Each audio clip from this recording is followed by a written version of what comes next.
ഇലാഹ ഇല്ലല്ലാഹുൽ അളീമുൽ ഹലീം ലാ ഇലാഹ ഇല്ലല്ലാഹു റബ്ബുൽ അർശിൽ അളീം ലാ ഇലാഹ ഇല്ലല്ലാഹു റബ്ബുസ് സമാവാതി വറബ്ബുൽ അർളി വറബ്ബുൽ അർശിൽ കരീം യാ ഹയ്യു യാ ഖയ്യൂം ബിറഹ്മതിക അസ്തഗീസ്. ഏത് പ്രതിസന്ധിയുടെ സാഹചര്യമാണെങ്കിലും ആ പ്രതിസന്ധിയെ പരിഹരിക്കാൻ ഇതിന് കഴിയും എന്ന് മുത്ത് മുഹമ്മദ് മുസ്തഫ സല്ലല്ലാഹു അലൈഹി വസല്ലമ തങ്ങൾ പഠിപ്പിച്ചിട്ടുണ്ട്. ഇത് മറക്കരുത്. ഏഴാകാശത്തിന്റെയും ഉടമക്കാരനായ, ഭൂമിയുടെ ഉടമക്കാരനായ, മഹത്തായ ഏറ്റവും ബഹുമാന്യമായ അർശിന്റെ ഉടമക്കാരനായ അല്ലാഹു അല്ലാതെ വേറൊരില്ലാഹുമില്ല.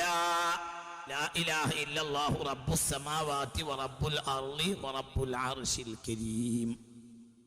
ഇനി ചെയ്യേണ്ടത് യാ ഹയ്യു യാ ഖയ്യൂം, എന്നെന്നും ജീവിക്കുന്നവനെ, എന്തിനേയും നിയന്ത്രിക്കുന്നവനെ, ബിറഹ്മതിക അസ്തഗീസ്,